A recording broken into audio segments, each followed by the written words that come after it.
Alors, bonsoir à toutes et à tous. Je vous souhaite la bienvenue à cette 7e édition de la présentation des membres digitales qui a pour objectif de partager avec vous l'expérience et les attentes des membres du premier réseau d'affaires franco-suisse. Alors, nous accueillons aujourd'hui un panel diversifié entre le monde de la banque et de l'assurance, des télécoms, de la logistique ou encore de la publicité. Tout d'abord, c'est la start-up dans laquelle il faut investir en 2021 selon le magazine Bilan. Nous recevrons dans un instant Leïla Delarive, qui est la cofondatrice d'Amplify. Nous recevrons ensuite Monsieur Régis Serrière, bien connu des membres de la CCI France-Suisse, et qui nous présentera la société Pellichet, qu'il a rejointe en tant que directeur de l'international. Puis nous plongerons dans l'univers des assurances avec une femme dynamique et engagée, Danielle Fellet, agent général prévoyance et patrimoine pour AXA.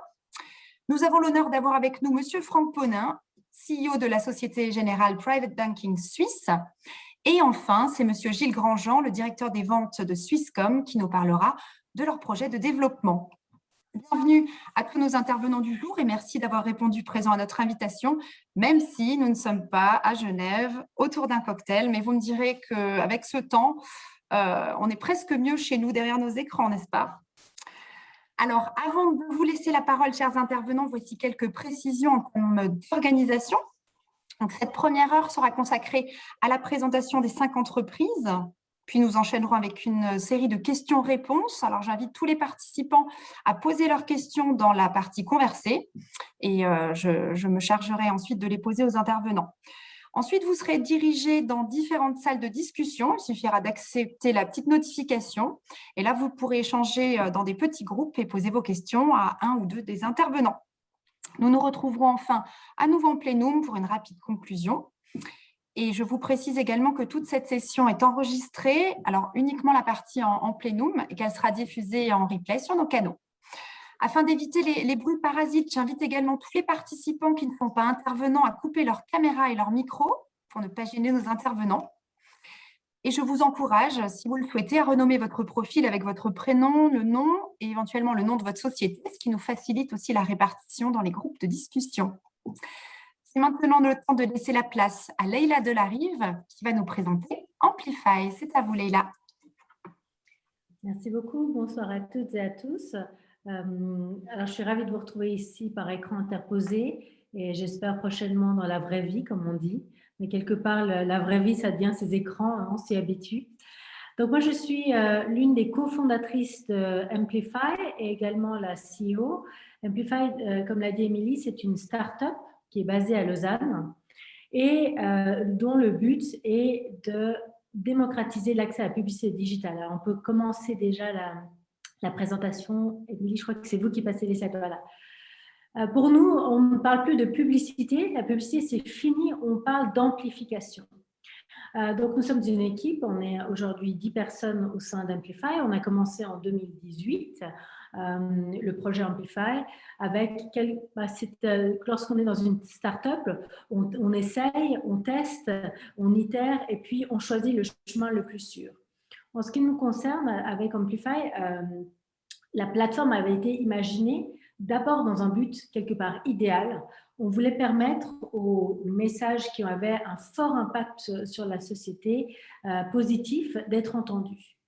Et alors, on a commencé l'aventure en offrant cette plateforme qui facilite la diffusion à travers les réseaux sociaux, à travers Facebook, Instagram, Twitter, LinkedIn et Google Ads, la publicité digitale, mais de la mettre au service de ces messages, disons, un fort impact positif pour la société. Puis on s'est rendu compte, dans le fond, que lorsque on allait parler aux ONG, et il y en a pléthore dans la région, eh bien, le besoin n'était pas là. Le besoin, il était plutôt auprès de nos petits commerçants, de nos TPE, PME, qui, elles, nous disaient toutes, mais vous ne pouvez peut pas nous offrir Amplify. On aurait besoin d'un outil comme ça parce qu'on a besoin de se faire connaître. On a besoin de pouvoir diffuser et aller au contact du public. Donc, est-ce qu'on ne pourrait pas utiliser Amplify? Et c'est en 2019 qu'on a décidé d'ouvrir Amplify pour les besoins commerciaux. Et aujourd'hui, eh bien, nous offrons cette offre de publicité digitale simplifiée pour les petites et moyennes entreprises. Donc, qu'est-ce qu'on fait concrètement? On automatise, c'est-à-dire que la personne vient, dépose son message publicitaire et à partir de là, elle n'a plus rien d'autre à faire que de dire à qui elle veut parler et où elle veut parler, et tout est automatisé et diffusé à travers les différents canaux de communication. Alors, qui je suis, peut-être je vais me présenter, c'est le prochain slide. Très étonnamment, moi j'ai une formation d'avocate et je dirais avec un solide bagage juridique au bénéfice d'un doctorat en droit. Ensuite, j'ai pratiqué le barreau pendant 14 ans. Et comment en suis-je arrivée à faire une carrière dans la publicité digitale? J'ai compris qu'en réalité, la technologie, lorsqu'elle est mise au profit des plus petits, permet réellement une société plus juste, plus égalitaire, où dans le fond, cette technologie va faire tomber des barrières qui sont peut-être transversales ou horizontales et va permettre une société où tout le monde a les mêmes chances de réussir.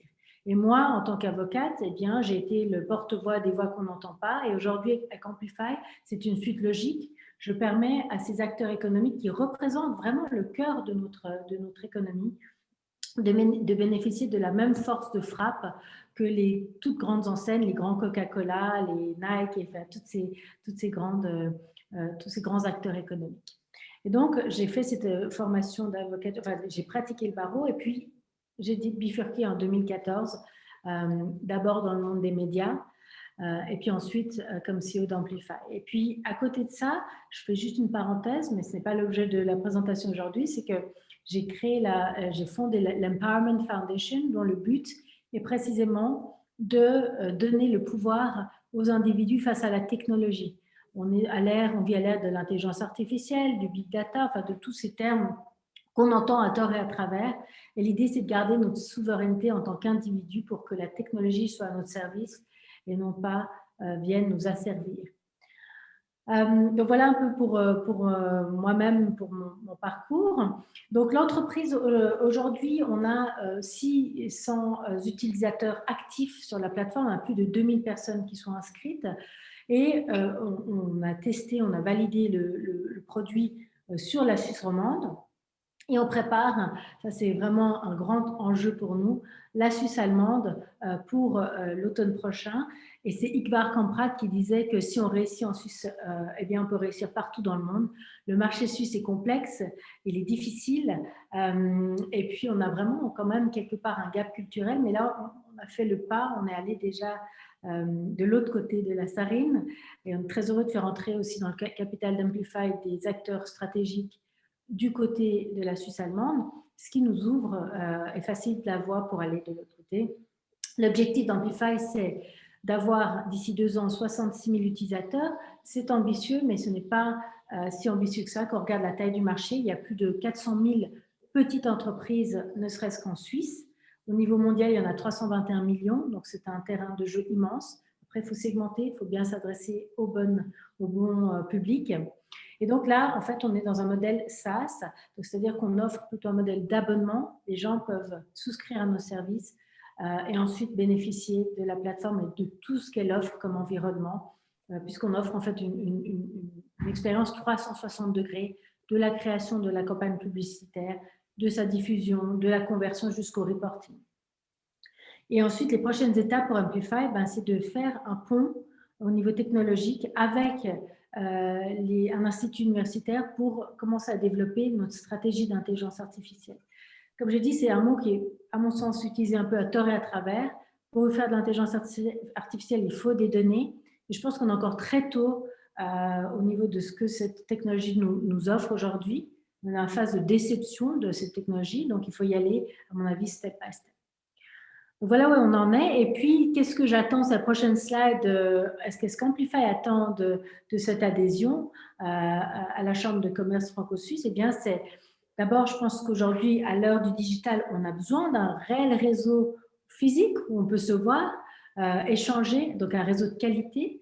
Parce vous voyez, on est sur LinkedIn, on a des milliers de gens qui se connectent. Et c'est très difficile d'entretenir une relation qualitative à travers les réseaux. Donc aujourd'hui, il faut un réseau physique où de proximité, on peut se parler, échanger des informations économiques. Moi, en tant que dirigeant d'entreprise, j'ai besoin de comprendre l'écosystème, j'ai besoin de comprendre, de sortir de ma bulle et de pouvoir comprendre les interactions entre ces différents écosystèmes. Et donc, idéalement, pouvoir aussi développer des partenariats, des synergies entre les membres.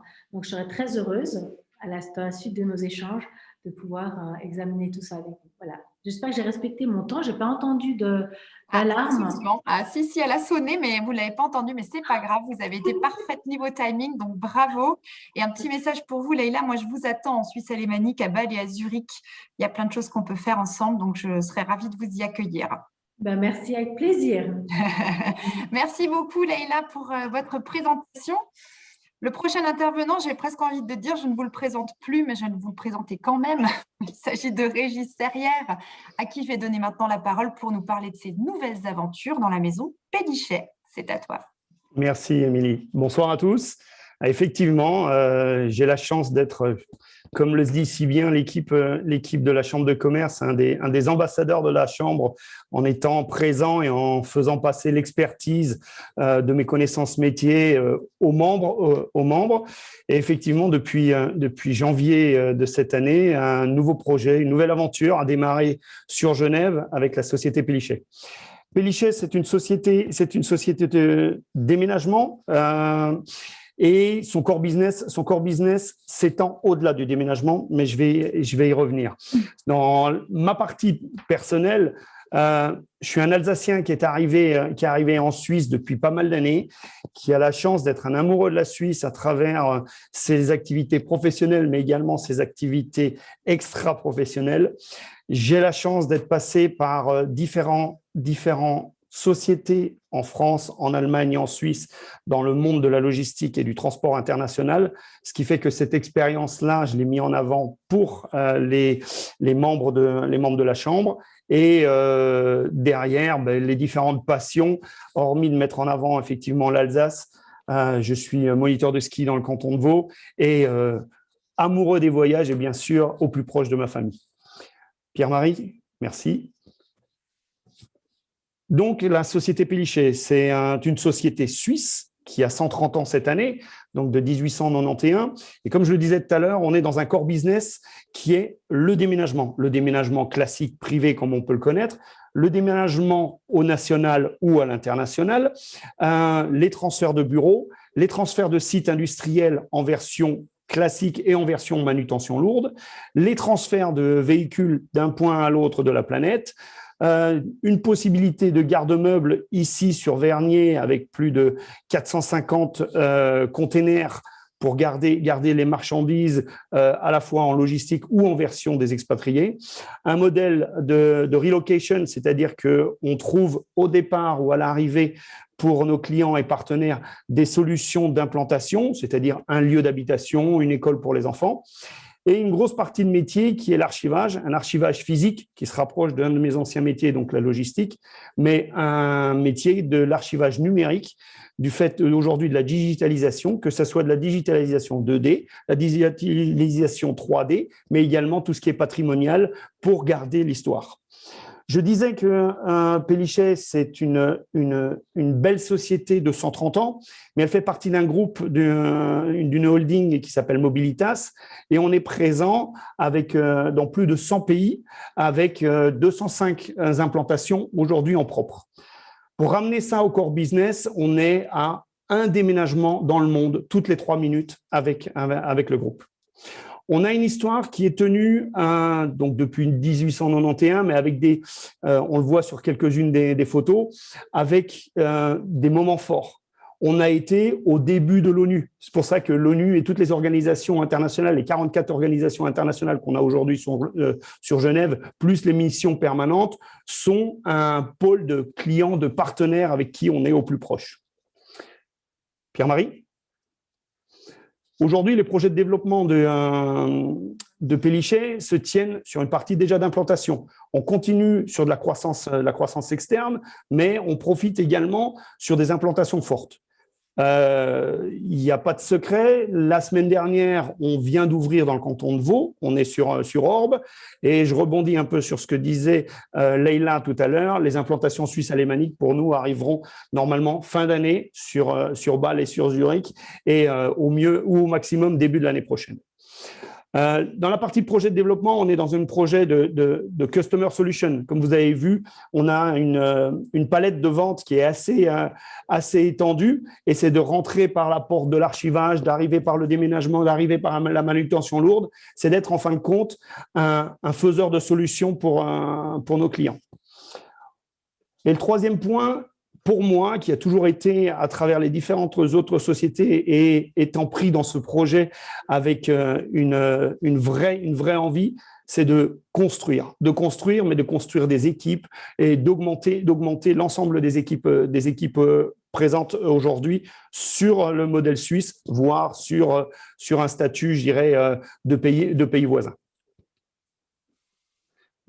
Les attentes que j'ai avec la chambre, comme dit, elles ne me sont pas inconnues.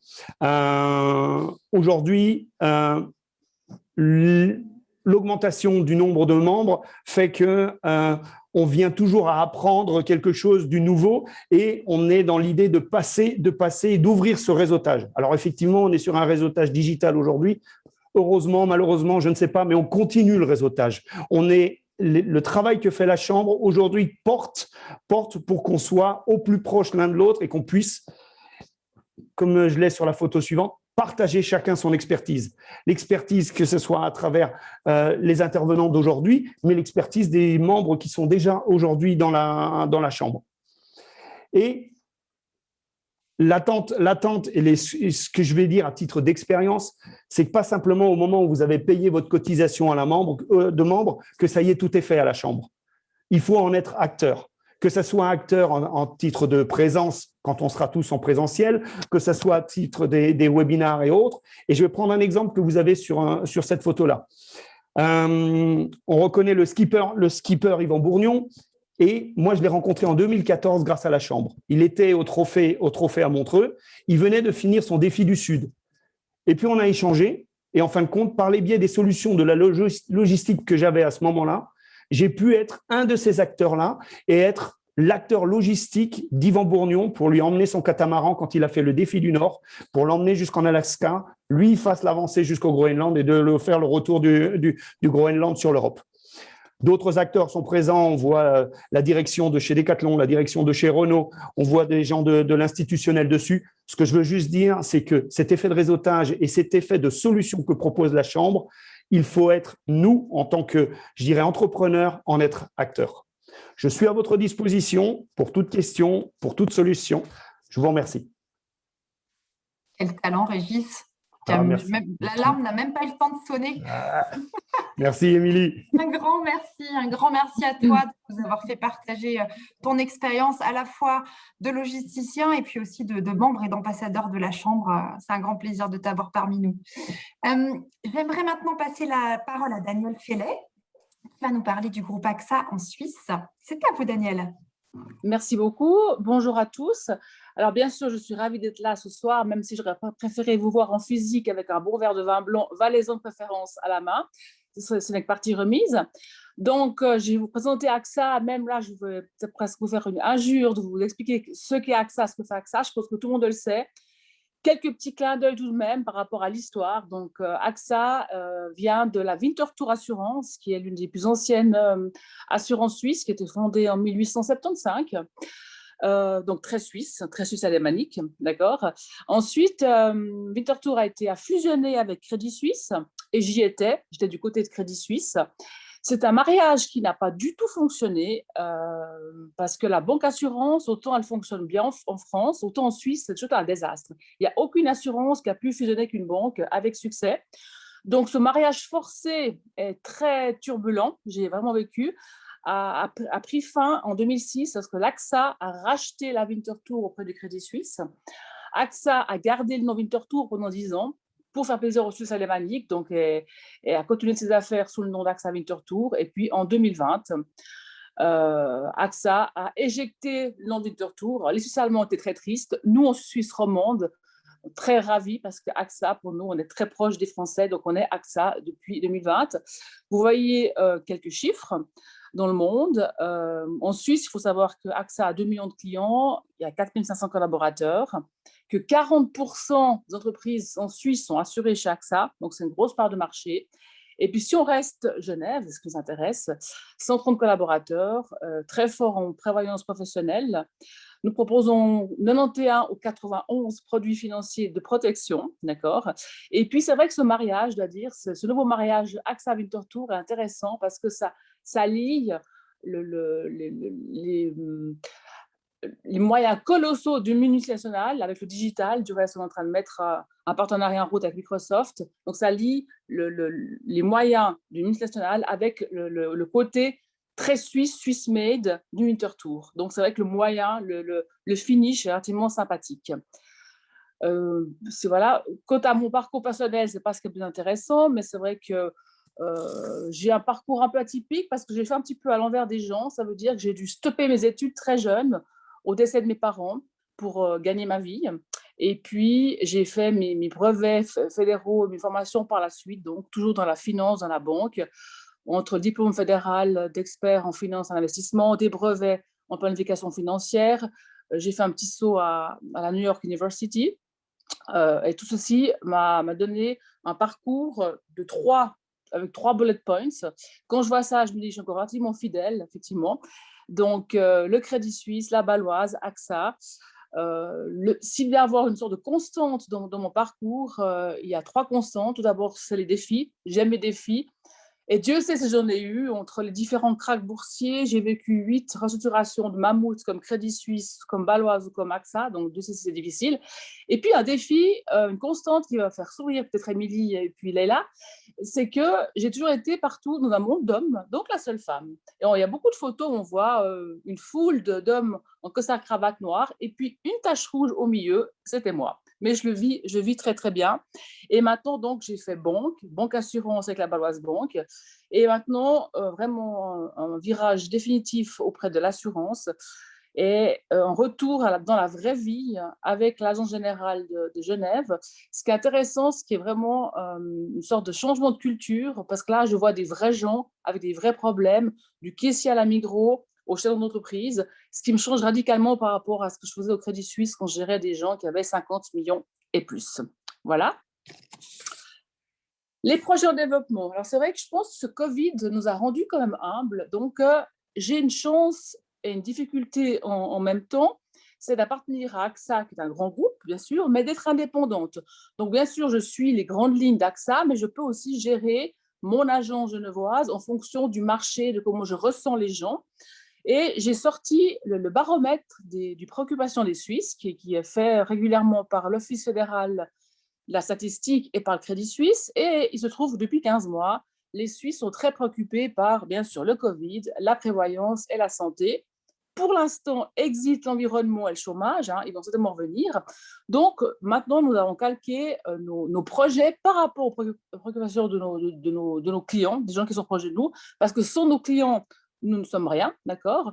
Donc, on a mis en place, et on est en train de le faire toujours, des mesures Covid. Ça veut dire que depuis mars 2020, on a fait des arrangements de paiement parce que des gens souffraient, étaient en souffrance, étaient au chômage, n'avaient pas des lacunes de revenus. Donc, on leur a laissé la possibilité de payer plus tard, sans intérêt débiteur. On a revu des contrats.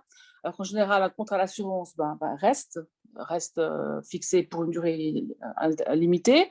Donc là, on a opéré des arrangements. On a momentanément arrêté le contrat, on l'a repris, on l'a allégé. On a surtout aussi beaucoup accompagné nos clients parce qu'il y avait beaucoup de flou au départ par rapport au RHT, par rapport à tout l'aspect administratif, juridique. Les PME, souvent, ne sont pas du tout outillés pour répondre à ces questions. Donc, on a mis à disposition toute la batterie de juristes et puis de spécialistes de l'AXA. Voilà pour les mesures Covid. Deuxième souci, beaucoup aussi des gens, c'est la prévoyance, parce qu'on se rend compte en fait que le commun des mortels n'a aucune idée de comment il est assuré. Qu'est-ce qui se passe si je décède, si je deviens invalide? Donc, on s'est rendu compte là, et avec le Covid, les gens se sont vraiment inquiétés. Donc, on a appelé nos clients. On les a appelés non pas pour leur vendre quelque chose, comme souvent les assureurs ont la réputation, mais pour les informer et leur expliquer un petit peu qu'est-ce qu'il fallait faire, quelle couverture ils avaient, ce genre de choses. Ça, c'est pour la prévoyance privée. Et pour la prévoyance professionnelle, la LPP aussi, on a mis en place des solutions innovantes parce qu'on se rend compte, tout le monde sait maintenant que la LPP, que les caisses de pension souffrent et puis que les rentes prévues par la loi fédérale ne seront pas celles que les gens toucheront. Donc, on a essayé d'améliorer les rentes. Et là, on voit un exemple, par exemple, sur les solutions traditionnelles, la personne aurait une rente de 2 500 francs. Avec les solutions innovantes, elle arrive à 2 955 francs. Et puis, troisième souci, la santé, c'est à peu près la même chose. Effectivement, on a mis sur place une plateforme pour que le citoyen moyen puisse avoir accès à une assurance, à une couverture de santé, pas bon marché, mais en payant moins cher et avec les bons arguments. Et bien sûr, le tout fait sur une plateforme digitale où le client a accès directement à la meilleure assurance maladie qui lui correspond et qui est la meilleure marché. Voilà. Et pour finir, mes attentes, alors effectivement, je pense que ce Covid nous a rendus humbles et je pense qu'on ne peut rien faire sans nos clients, même si on s'appelle AXA et qu'on a des millions, voire des milliards. Un des leitmotifs d'AXA, c'est From Payers to Partners, de payeurs de primes à partenaires. Je sais que les assureurs, les banquiers ne sont pas aimés. Bon, je n'ai pas eu de chance toute ma vie, hein. Mais quand même, on essaie maintenant de montrer, en fait, de mettre à disposition de nos clients toute notre batterie de connaissances, nos moyens pour travailler local, pour mettre en place des partenariats, pour être présent et puis surtout pour penser local. Donc moi, je puise bien sûr à Paris, je puise à Winterthur et je redonne un maximum à Genève parce que je pense que sans nos clients, nous ne sommes rien. Et j'aimerais vraiment développer avec vous tous des partenariats, apporter aussi la force de frappe d'AXA et puis aussi pouvoir bénéficier d'échanges sur Genève. Il est vrai que Felay, c'est valaisan, mais maintenant, depuis 18 mois que je suis à Genève, je pense, je ne vois. Voilà, merci. Merci infiniment, Daniel. Je ne m'étais pas trompée, Daniel. Elle est bien dynamique et puis elle est valaisanne. Alors, on se réjouit vraiment d'avoir un verre de vin ensemble bientôt. Alors. Du fondant, du fondant. Ah, avec plaisir, avec plaisir. On passe de l'assurance à la banque maintenant. Je vais donner la parole à Monsieur Franck Bonin, donc, qui est le directeur de la Société Générale Private Banking en Suisse. C'est à vous, Monsieur Bonin. Merci beaucoup de me donner la parole et bonjour à vous tous. Et je suis très content d'être aujourd'hui avec ces intervenants présents parce que je viens de m'apercevoir en fait que, à part bien sûr pour Amplify, je suis client des 3 autres institutions. Donc vous voyez comme quoi ce n'était pas fait exprès. Alors je ne sais pas si l'inverse est vrai, mais en tout cas pour moi c'est le cas. Et je suis très heureux aujourd'hui de pouvoir échanger avec vous. Alors, pour présenter le premier slide, je ne vous présenterai pas Société Générale, qui est un des groupes financiers leaders en Europe et au niveau international, mais on va se concentrer bien sûr sur notre empreinte locale suisse, puisqu'on ne sait pas forcément, mais nous sommes en Suisse maintenant depuis plus de 125 ans. Donc, c'est une des premières filiales du groupe Société Générale qui a été implantée à l'étranger. Et donc, nous y sommes particulièrement attachés et nous exerçons 2 métiers en Suisse, un métier de gestion de fortune que j'ai la chance et le privilège de pouvoir diriger et une activité de banque de financement et d'investissement qui également donc est en Suisse. Et l'ensemble de ces 2 activités représente à peu près 500 collaborateurs pour un revenu en francs suisses de l'ordre de 220 millions de francs suisses par an. Donc, ce sont des activités que nous menons auprès d'une clientèle, alors ou de clients fortunés, ou bien sûr d'institutionnels ou d'entreprises dans différents métiers que sont bien sûr le cash management, le servitique, le financement d'équipements et bien sûr tous les éléments qui sont liés aux activités dites financières. Alors, me concernant, bien évidemment, j'ai intégré Société Générale Private Banking Suisse en 2019, donc septembre 2019. Donc, j'ai eu la chance d'avoir à peu près 6 mois normaux en Suisse, puisque ça va faire bientôt 15 mois de Covid. Donc, c'est vrai que le réseau Société Générale m'a beaucoup aidé pour m'implanter, mais je pense que les différents intervenants et les différentes parties prenantes de la Chambre sont aussi un bon moyen de développer le réseau de proximité. Et donc, me concernant en matière de parcours, j'ai un parcours avant tout de banque privée, donc de gestion de fortune auprès du groupe Société Générale depuis maintenant très longtemps. Alors, j'ai commencé très tôt dans cette activité et en fait, pourquoi j'ai continué dans cette activité? Pour une raison assez simple.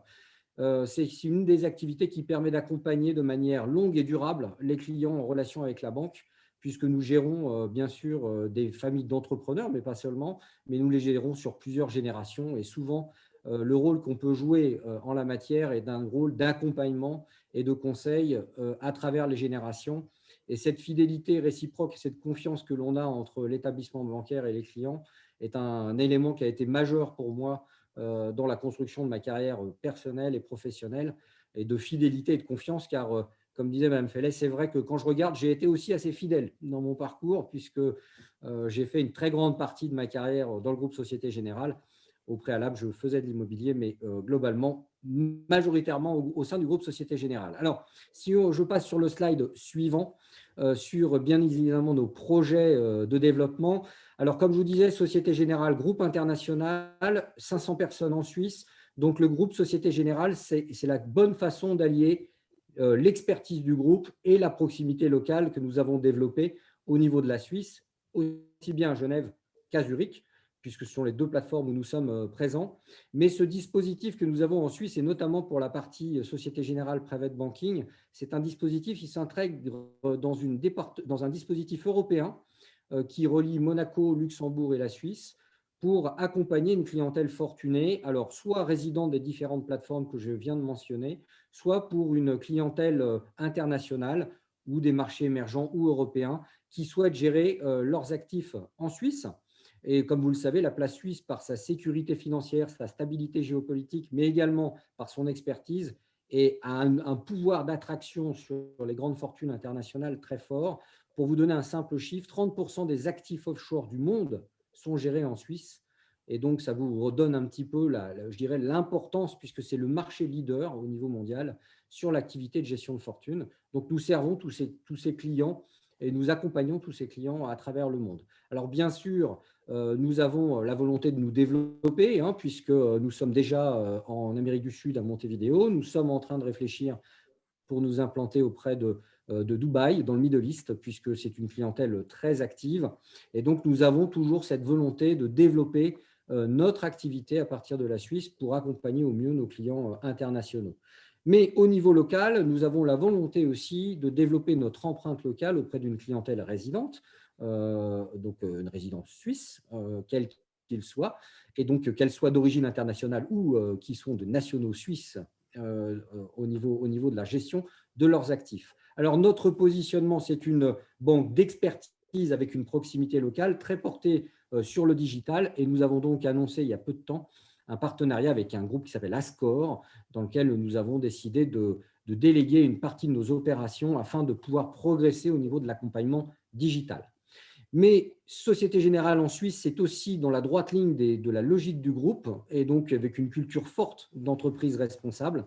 Alors aussi bien au niveau sustainable, puisque nous avons la volonté, bien sûr, d'accompagner nos clients dans la transition énergétique. C'est un élément, il faut savoir que Société Générale est le premier groupe financier au monde qui accompagne la transition énergétique. Et donc, dans ce cadre-là, nous proposons des solutions d'investissement visant notamment à permettre d'améliorer notre empreinte au niveau de nos investissements.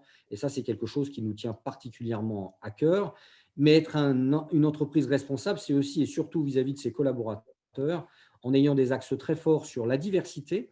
Alors, diversité au niveau des pays, des nationalités, puisqu'on a plus de 20 nationalités chez PPS Suisse, mais également au niveau de la diversité de genre, avec la volonté de promouvoir au maximum, je dirais, l'équité entre les hommes et les femmes. Et je pense qu'à ce niveau-là, aussi bien au niveau de notre comité exécutif que notre conseil d'administration, nous sommes à quasiment parité 50-50 dans les hommes-femmes au niveau du conseil d'administration, avec une présidente au niveau de notre conseil d'administration. Et nous sommes déjà à 30% de femmes au niveau de notre comité exécutif. Et donc, on pousse vraiment à cette parité qui est très importante pour nous, car c'est la possibilité pour le groupe de pouvoir élargir au maximum tous les talents que peuvent représenter cette équité homme-femme. Et bien évidemment, nous avons aussi un certain nombre d'actions et nous sommes partie prenante de l'écosystème suisse sur lequel, effectivement, entre notre accompagnement en matière d'art contemporain, car nous sommes très présents dans l'art contemporain auprès du Centre d'art contemporain, nous exposons également rue du Rhône, en lien avec le Fonds d'art contemporain de Genève, des expositions régulièrement, et nous avons donc participer, et nous sommes sponsors d'un prix d'Emerging Prize pour justement tout ce qui concerne les jeunes talents suisses en matière d'art contemporain qui nous permettent après de faire exposer les lauréats auprès du Centre d'art contemporain de Genève. Mais nous sommes également partie prenante en matière de l'écosystème d'entreprise et notamment en matière de Genilem, qui est un partenaire avec lequel nous travaillons pour promouvoir justement les nouveaux talents suisses et de les accompagner dans leur accompagnement professionnel et justement entreprise. Enfin, sur toute la solidarité, nous sommes là aussi présents au niveau des collaborateurs. Voilà, donc mon ambition auprès de la Chambre, puisque je vois que j'ai déjà dépassé le temps, mon ambition au niveau de la Chambre, c'est bien évidemment de développer des relations formelles et informelles. Cette période de Covid, pour moi, a été très frappante, puisqu'elle n'a pas justement permis, même si la Chambre de commerce a fait beaucoup en ce sens, de pouvoir suffisamment échanger sur l'écosystème pour gérer cette crise, notamment sur la partie transfrontalière et de nos collaborateurs et employés qui viennent de France et qui travaillent souvent en Suisse. Et tous ces échanges, cette partie que peut amener la Chambre de commerce est un élément important. Et bien sûr, accompagner les entreprises françaises et internationales dans le développement de leur activité en Suisse. Voilà, j'ai terminé. Un grand merci à vous. Merci beaucoup Franck, et merci à tous nos intervenants d'être aussi respectueux du timing. Je pense que nos auditeurs vous en sont vraiment reconnaissants et ça donne un grand dynamisme à la présentation. Donc vraiment, merci à tous de jouer le jeu. Le dernier intervenant à ce jeu, justement, c'est Gilles Grandjean. Il est responsable des ventes pour Swisscom et j'ai hâte de vous écouter. C'est à vous, Gilles. Bonjour Émilie, bonjour à tous. C'est un plaisir en tout cas d'être ici avec vous ce soir et de se retrouver dans ce cercle, même si, comme tout le monde l'a dit, un petit verre de fondant à Genève ne nous ferait pas de mal, puisque je suis à moitié valaisan aussi. Donc, fondant, ça va, quoique le Johannisberg est peut-être un peu meilleur. On pourra en débattre à l'apéro. Ok, alors je pense que Swisscom, je n'ai pas besoin de présenter Swisscom dans l'ensemble. Tout le monde connaît, on est leader du marché au niveau des télécommunications sur le marché suisse, une des principales entreprises informatiques de Suisse. Peut-être qu'on est moins connu sur le côté informatique, sur les grands clients corporate. Ça fait déjà quelques années qu'on est présent sur les solutions informatiques, d'outsourcing informatique, mais pas sur le marché de la PME. Donc, du coup, on le verra tout à l'heure, on a vraiment des offres pour ces clients-là. On est présent en Italie aussi avec la filiale Fastweb qui performe plutôt bien sur le marché italien et qui concerne surtout le développement du réseau et de la fibre optique. 19 000 collaborateurs, un chiffre d'affaires de 2,8 milliards. Pour ne citer que quelques chiffres, on appartient à 51% à la Confédération suisse. Et on est parmi les entreprises les plus durables et les plus innovantes de Suisse. On pourrait parler peut-être un peu plus tard de 5G aussi, même si ce n'est pas le cœur du message aujourd'hui, puisqu'il est plutôt basé sur nos solutions qu'on propose pour nos PME, à savoir de la téléphonie mobile, la téléphonie fixe, des accès à Internet, des solutions de sécurité informatique, des solutions de dématérialisation aussi, de WorkSmart, de solutions cloud et d'informatique. J'en parlerai et je reviendrai tout à l'heure. On peut passer au slide suivant. Donc, mon parcours, rapidement, j'ai 31 ans, j'ai un parcours très, très atypique. Donc, j'ai un certificat, un CFC d'employé de commerce, un brevet fédéral de spécialiste en marketing. Disons que mon expérience, j'ai plutôt bâti sur le terrain. J'ai travaillé pour Public Group, donc une filiale de Public Group Publicitas, qui était l'entreprise qui vendait la publicité pour la Tribune de Genève, le 24 heures, les titres du bassin lémanique et les titres suisses. Donc ça, je l'ai fait pendant 3 ans, de 2001 à 2004. Ensuite, je suis devenu product manager pour Ubisoft, qui est le 3e éditeur de jeux vidéo au niveau mondial, product manager pour le marché suisse. J'y ai fait 1 année, last in, first out. J'ai dû les quitter pour des raisons économiques à ce moment-là. Ensuite, je suis parti dans le domaine de l'énergie chez Groupé, qui est l'entreprise électrique, le fournisseur d'électricité pour les cantons de Neuchâtel et de Fribourg. Je me suis occupé là au niveau marketing de tous les produits hors énergie, donc notamment l'accès Internet par le courant électrique pour les clients commerciaux, les B2B, et pour les clients résidentiels en B2C. Ubisoft m'a rappelé 3 ans après, et j'ai réintégré la structure, la filiale suisse en tant que marketing manager. Je me suis occupé des RP, de la communication, du marketing et des mises en avant, disons, dans le commerce de détail des produits Ubisoft sur le marché suisse. J'ai eu la chance de pouvoir reprendre cette filiale suisse en 2017, donc filiale de distribution avec les RH, la logistique, les opérations, le marketing et retour aux sources, retour dans le domaine des ventes, puisque j'ai également géré l'équipe de vente pour cette filiale. J'y ai amené la transformation digitale des contenus, mais pas uniquement des contenus, aussi du supply chain management et de toute l'infrastructure pour la filiale suisse. À côté de ça, j'étais board member ou membre du comité exécutif de l'Association suisse des médias interactifs, qui servait principalement de lobbying auprès de la Confédération pour mettre en avant le jeu vidéo au niveau artistique, mais aussi sur le plan légal sur le marché suisse. Depuis 2014, également en parallèle à ces 2 casquettes, je suis devenu chargé de cours au sein du SAVI, qui est l'Institut suisse des domaines de formation dans la vente, le marketing et la communication. J'y suis devenu directeur de formation, directeur de la formation des spécialistes en vente avec brevet fédéral, en enseignant les matières distribution, promotion des ventes et gestion des ventes. Et puis, j'ai commencé en 2019, fin de l'année 2019, comme responsable des ventes PME pour la région de Genève chez Swisscom. Donc, je dirige une équipe de vente dynamique, de conseillers qui sont spécialisés dans le domaine des telcos et de l'informatique, ici sur Genève. On peut passer au slide suivant. Donc, nos projets aujourd'hui. Nos principaux projets, c'est de gagner en notoriété sur le marché de l'informatique. Sur le marché des PME, on a peut-être à peu près 4% de part de marché. Ça peut être beaucoup, ça peut être très peu. Je pense qu'on est sur un marché très, très fragmenté. C'est peu pour moi. Et je pense qu'on a vraiment là une belle marge de progression.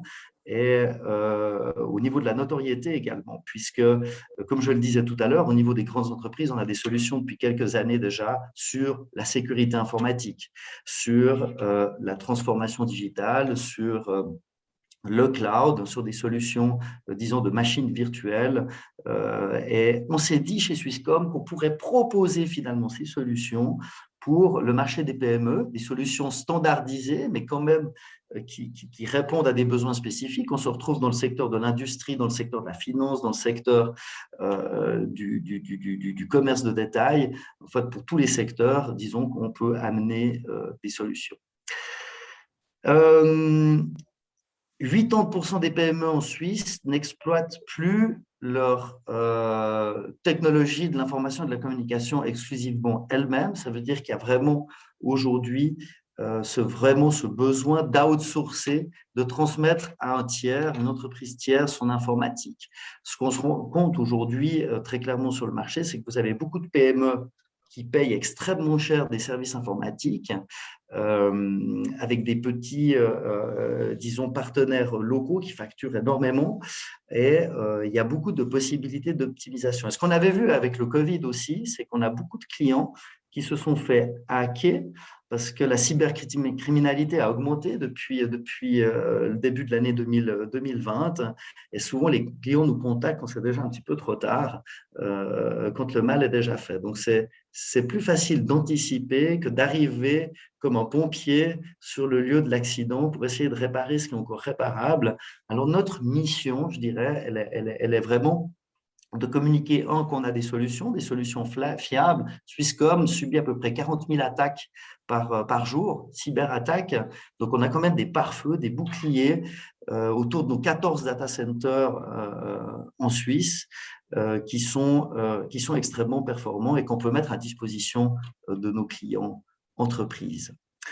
Voilà, donc on a une solution qui regroupe la téléphonie, le réseau, les solutions Internet, et puis la gestion de l'informatique. Dernier slide, et je pense qu'on sera juste dans le timing, quels sont nos attentes finalement suite à l'adhésion de la Chambre. Alors l'idée, nous, c'est de pouvoir accompagner les entreprises dans leur infrastructure, dans leur développement, dans leur changement, dans leur stratégie digitale, de pouvoir les soutenir dans leur optimisation, parce que ce que je rencontre souvent sur le marché quand j'accompagne nos conseillers, c'est que les coûts en informatique des PME sont très importants et qu'il y a moyen, en tout cas, là, d'optimiser. Offrir une transformation digitale cohérente et solide qui est plutôt adaptée aux besoins, et puis développer de nouveaux partenariats, parce que sur le marché de la PME, on se trouve en distribution indirecte. Donc, on travaille avec des petits partenaires locaux pour vraiment garantir cet ancrage local aussi pour nos clients. Donc, on est en recherche de partenaires informatiques, de partenaires qui proposent aussi des développements de logiciels métiers, que ce soit dans la finance, la santé ou l'industrie. Donc voilà, donc je serais très heureux de pouvoir rentrer en contact avec des partenaires possibles aussi pour Swisscom. Merci beaucoup, Gilles. Merci beaucoup à vous et à tous nos 5 intervenants, pardon. C'est le moment de prendre quelques questions. Alors, je vois qu'il y a eu pas mal de mouvements dans la partie conversée. Je vous invite à continuer. Moi, j'en ai retenu quelques-unes. J'aimerais commencer par vous, Laïla. Vous avez réussi à vous développer en Suisse romande. Est-ce que vous pensez utiliser la même méthode pour vous développer en Suisse alémanique et quels obstacles majeurs voyez-vous? Alors, nous, la méthode est la suivante, c'est-à-dire qu'on agit de manière très, très locale. Quand je dis très locale, ça peut même être au niveau d'une localité, d'une ville. Et puis, de l'apprentissage qu'on a à ce niveau très local, on réplique et on étend en fait dans les autres régions. Et dans le fond, on parle à une typologie d'utilisateurs qui sont confrontés à la même difficulté, qu'ils soient en Suisse romande ou en Suisse allemande. Et quand je vous disais que l'obstacle qu'on voyait, l'obstacle en Suisse, c'est que jusqu'à la crise Covid, on vit toujours quand même relativement par rapport aux pays voisins dans du confort. Et donc, lorsque l'on est dans une position confortable, on est moins dans cette notion d'urgence où on doit utiliser peut-être un outil de promotion. Le Covid a complètement rabattu les cartes et aujourd'hui, on voit que les petits acteurs qui vivaient dans relativement de confort, c'est une question de survie. Ils n'ont plus le choix, ils doivent passer au digital, ils doivent utiliser ces outils digitaux et ils le font de plus en plus. Et donc, aujourd'hui, la difficulté peut-être, c'est que la difficulté majeure, je dirais, c'était ce confort qu'on avait en Suisse et une opportunité pour nous, c'est cette crise Covid. On a eu des pics d'utilisateurs pendant toute la période l'année dernière du confinement et autres. Et cette augmentation du nombre d'utilisateurs est constante, on la voit mois après mois. Par rapport à la Suisse alémanique, des difficultés culturelles ou des choses comme ça ne vous fait pas peur? En fait, moi, je vous ai dit, j'ai rapidement mentionné le fait qu'il n'y a pas plus qu'il y a 2 semaines, j'étais là-bas, en Suisse allemande. J'ai pitché devant des investisseurs qui me posaient des questions en suisse allemand et je répondais tant bien que mal en allemand parce que je ne parle pas le suisse allemand.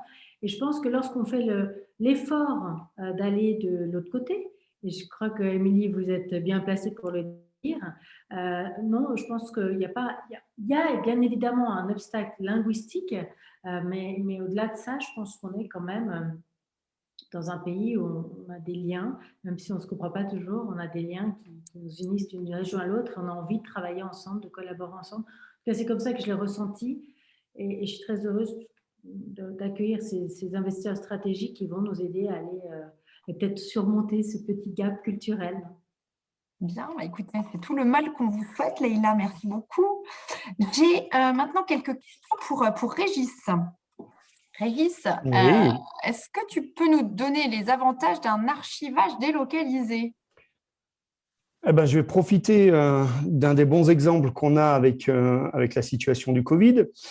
On s'est retrouvé à ce que nombreuses sociétés ont eu le temps de réfléchir sur le manque de place qu'ils avaient dans leurs locaux.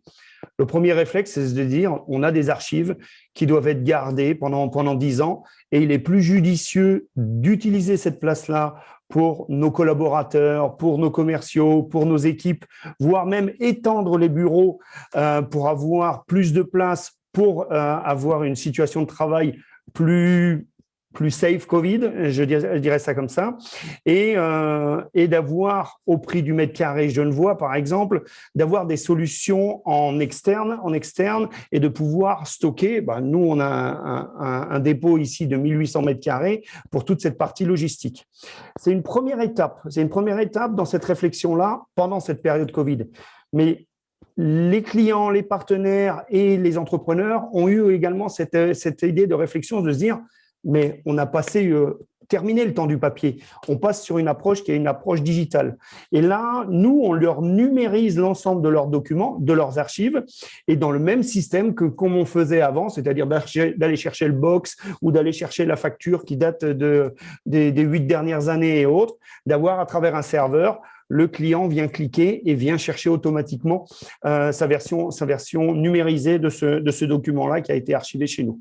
Donc, on a un gain de place, on a un gain environnemental, on a un gain de productivité pour l'entreprise et pour ses collaborateurs. Ça fait partie de l'ensemble des avantages qu'on peut mettre en avant sur l'archivage. Merci Régis. L'activité déménagement, transfert, ça a augmenté depuis la crise Covid ? J'étais surpris, je ne m'attendais pas que ça soit tout de suite de nouveau pour moi, mais volontiers. Oui, sous deux aspects. Un aspect qui est simplement un aspect, puisqu'on vient de passer le mois d'avril. Le mois d'avril de l'année dernière a été le mois du lockdown, a été le mois zéro.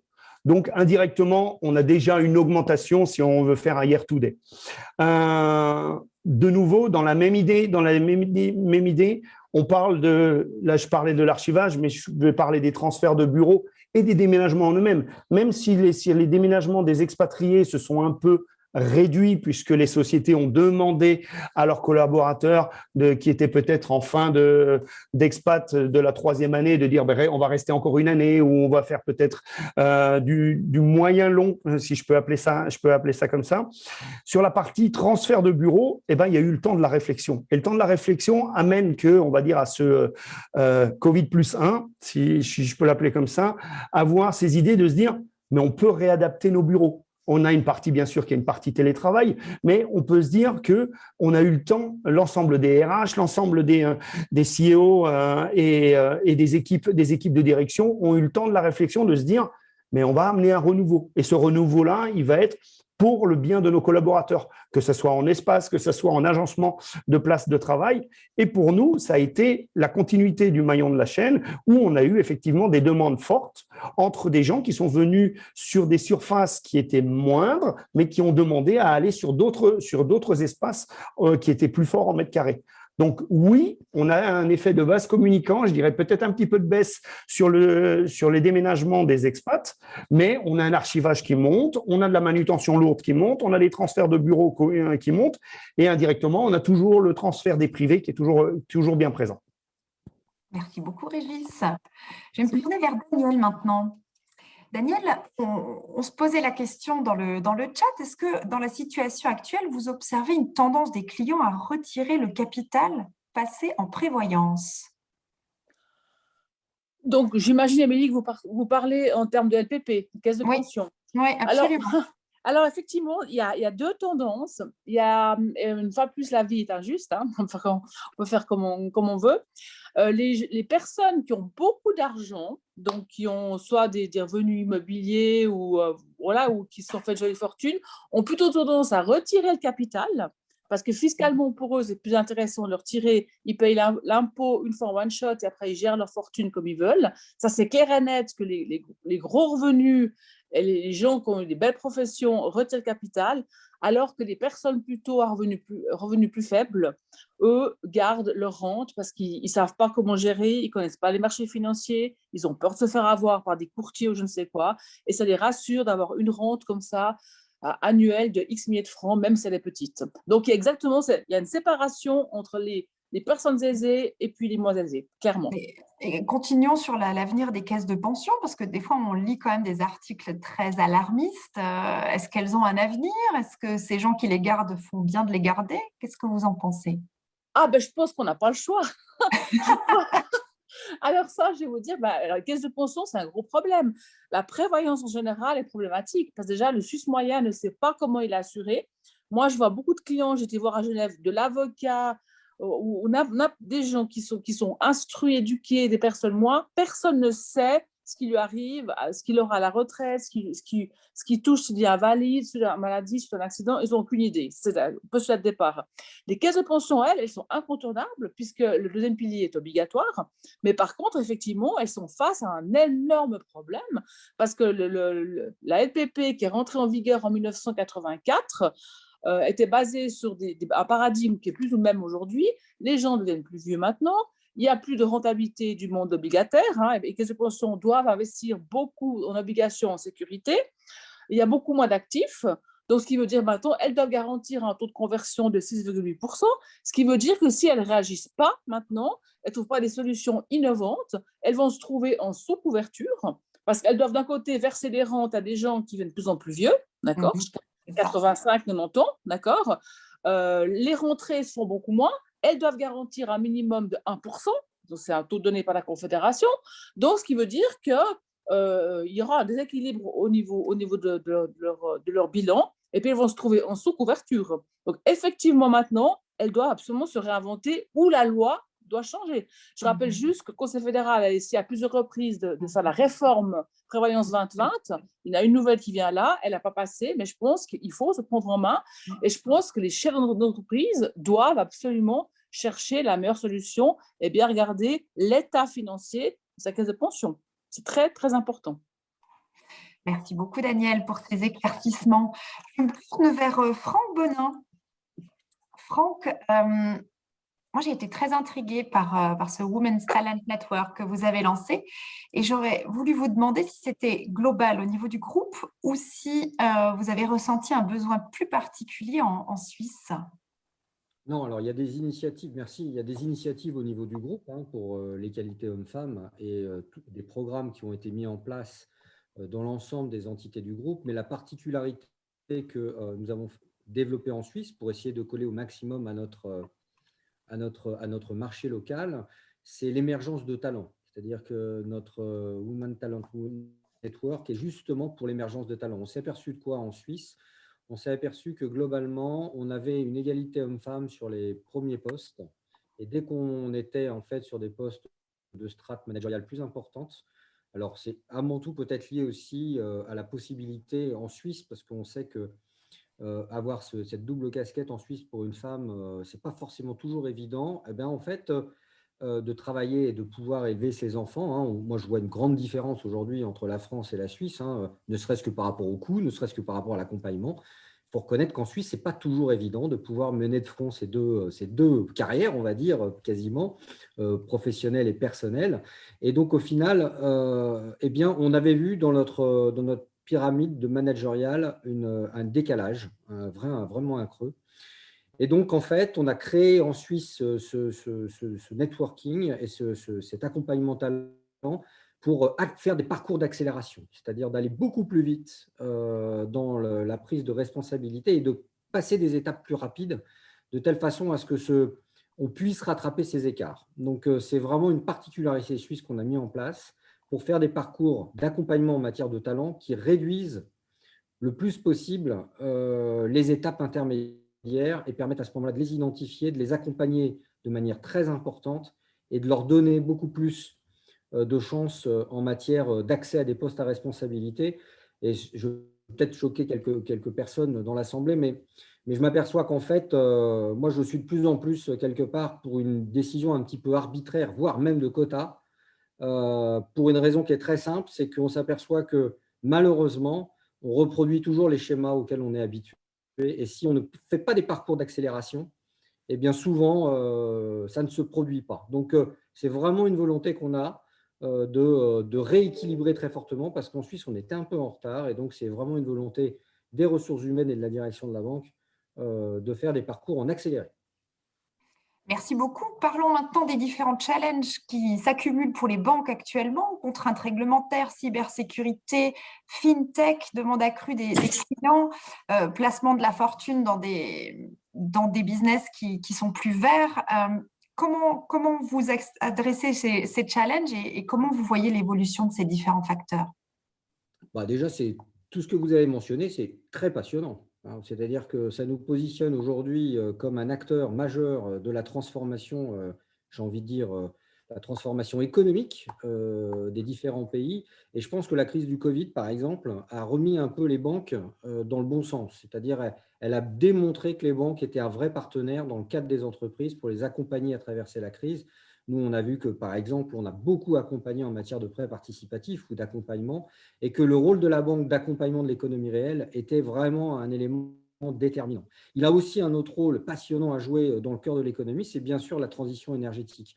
On parle beaucoup de durabilité, mais le plus important, c'est avant tout d'accompagner la transformation et la transition énergétique. On ne passera pas du blanc au noir du jour au lendemain. Il ne faut pas considérer, par exemple, les économies, je dirais les énergies fossiles comme étant à stopper, mais il faut accompagner les entreprises qui font de l'énergie fossile à faire plus propre et à les accompagner dans la transformation. Et les banques, elles, ont un rôle déterminant à jouer dans cette transformation et cet accompagnement, notamment dans les investissements. Donc, il y a aussi un rôle clé dans l'écosystème, je dirais, économique. Et bien évidemment, dans tout ce qui peut être lié, je dirais, à la gestion des assets de manière plus large, on voit bien aujourd'hui que en fait, tous les pays font tourner, je dirais, la planche à billets, entre guillemets. Donc, on a un afflux de liquidités énorme et il est très difficile aujourd'hui pour les gens de savoir dans quelle typologie d'investissement, parce que les investissements sécurisés ne sont plus rentables, ils sont même négatifs, parce que, comme vous le savez, il y a les taux négatifs qui s'appliquent notamment sur des monnaies comme le franc suisse.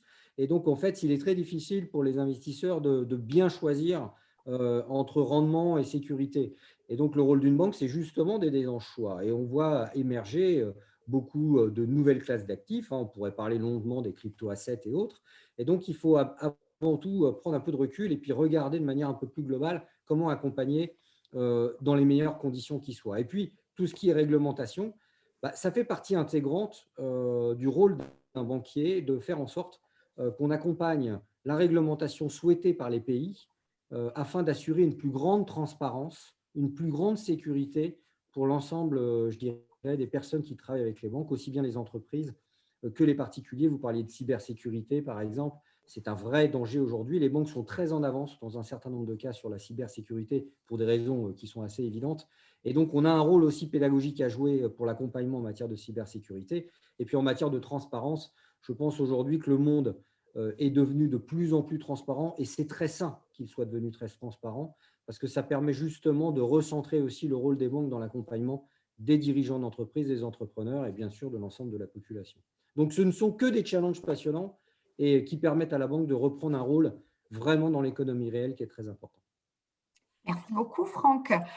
Cybersécurité, Régis nous parlait de digitalisation des documents. Je me tourne maintenant vers Gilles. Gilles, j'imagine que vous avez été submergé de demandes d'accompagnement pour la transformation digitale durant la crise. Est-ce que vous pouvez nous dire, d'après vous, où les entreprises en sont actuellement? Est-ce que celles qui avaient déjà opéré la transformation ont pris une longueur d'avance? Est-ce qu'il y en a quelques-unes qui ont manqué le coche? Comment vous voyez les choses par rapport à votre activité? Alors, ce qu'on a surtout ressenti, c'était une accélération des projets, surtout sur l'année passée où, rappelez-vous, 13 mars 2020, on nous dit, voilà, lundi matin, lockdown pour tout le monde et puis home office pour tout le monde. Je dirais que ceux qui ont travaillé le plus et qui sont sortis, je dirais, au front sont nos partenaires pour consolider et puis mettre en place des solutions de fortune presque pour les PME qui n'avaient pas entrepris ce changement à ce moment-là. Donc, entre les deux vagues, on s'est attelé à amener des solutions pour renforcer ce qui avait été mis en place et pour mettre des solutions plus solides pour que nos clients puissent travailler de manière plus sereine. Et puis, vous avez aussi le cas de figure des entreprises qui avaient déjà fait le saut auparavant. D'ailleurs, c'est le cas chez Swisscom. Le home office, on le connaissait déjà avant la crise. C'était déjà dans la politique de la maison d'utiliser les outils finalement qu'on propose à nos clients.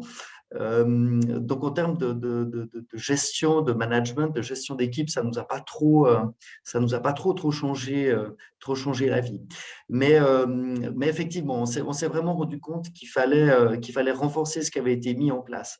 Et puis, d'un autre côté, on voit aussi, et il ne faut pas se le cacher, que l'économie s'est ralentie, en particulier à Genève, qui vit normalement de cette Genève internationale qui n'existe pratiquement plus. Donc, quand on voit dans les médias que l'hôtellerie a un taux d'occupation entre 10 et 15%, il y a plein d'autres entreprises qui sont touchées par ces conséquences économiques.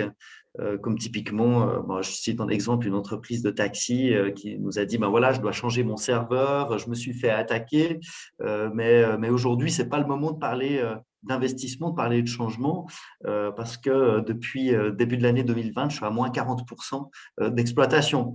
Donc, on voit aussi qu'il y a beaucoup de domaines qui ont été impactés par cette crise. Mais je ne veux pas être négatif, je pense que on est en train de sortir de ce tunnel-là, puis en tout cas, on le voit, en tout cas, nos chiffres, on voit qu'on peut avancer dans les projets, dans certains types d'activités qui étaient bloquées jusqu'à présent, jusqu'au mois de mars, que là, finalement, il y a l'effet réouverture des terrasses qui s'est fait ressentir aussi sur l'économie, et notamment en particulier sur l'économie genevoise. Donc, les signaux sont tout à fait positifs aujourd'hui. On parle quand même d'une augmentation significative en 2020 de toutes les cyberattaques contre les PME en particulier. Alors, qu'est-ce que vous leur proposez à ce créneau-là? Alors, je le disais tout à l'heure dans ma présentation, Swisscom exploite à peu près 14 data centers en Suisse, extrêmement sécurisés. C'est Fort Knox, ces data centers, et Swisscom subit environ 40 000 attaques, cyberattaques par jour. Ce qui fait qu'on a des spécialistes, c'est leur métier, ils sont là pour rendre les pare-feux toujours plus imperméables. Et l'idée de ce qu'on propose pour nos clients, pour nos PME, c'est de se retrouver sous cette cloche de sécurité qui est proposée, Made in Suisse. Donc, il faut savoir qu'on a quand même passablement de clients dans le domaine bancaire et qu'on n'a pas droit à l'erreur. En fait, on n'a simplement pas droit à l'erreur pour nos clients en matière de sécurité, en matière de réseau. Donc, il faut que ça fonctionne. Il faut que les échanges entre entreprises puissent fonctionner. Donc, ce qu'on a mis en place pour nous-mêmes, pour notre infrastructure et pour les grandes entreprises, on le propose aujourd'hui pour les PME disons, à des conditions qui correspondent aussi aux besoins et aux attentes des PME. Très bien, merci beaucoup Gilles. L'heure tourne et c'est maintenant le moment de nous répartir en salle de discussion. Et pour vous, chers intervenants, de rencontrer un petit peu le public d'aujourd'hui. Alors, je vous invite tout simplement à accepter la notification. Vous allez être redirigés dans 3 salles de discussion et d'ici quelques instants. Et je vous souhaite un bon réseautage. Et on se retrouve dans une vingtaine de minutes pour une brève conclusion. À tout à l'heure. Et voilà, je crois qu'on est tous revenus dans la salle principale et c'est le moment de conclure. Il est déjà 18h32, on a déjà un petit peu dépassé le timing alors qu'on était tellement suisse aujourd'hui. Je voudrais remercier nos intervenants. Émilie, si je peux me permettre, je vois qu'on a la chance d'avoir M. Blanchard avec nous sur le panel. Donc, mon cher Eric, j'en profite pour te souhaiter un très bon anniversaire. Très bon anniversaire, Eric. Merci grand fidèle de la chambre. Donc voilà, tous nos voeux à toi. Vivement qu'on trinque, je le redis. On espère beaucoup vous revoir en vrai au courant du mois de juin. On a plein de choses en préparation. Vous allez pouvoir voir sur vos écrans les prochaines manifestations de la chambre. On va rester en digital pour certaines et puis on va gentiment refaire des choses en petits groupes. On attend beaucoup les annonces de la semaine prochaine pour pouvoir vous présenter des choses Voilà, en vrai, en tout cas, rendez-vous 1er septembre pour les trophées du commerce, notre soirée de gala, et qui cette fois-ci, on en est sûr, Florence est avec nous, elle fait tout pour que ça se passe en présentiel et en faire une magnifique soirée. Il ne me reste plus qu'à vous dire à tous un grand merci pour toutes vos participations, pour votre fidélité et pour votre dynamisme. Et puis, je vous souhaite une excellente soirée et à très bientôt pour un prochain événement de la CCI France Suisse. Au revoir. Merci. Au revoir, Émilie. Merci, au revoir. Merci à tous. Bonsoir à tous. Merci. à Au revoir. tous. Merci, au revoir. Au revoir.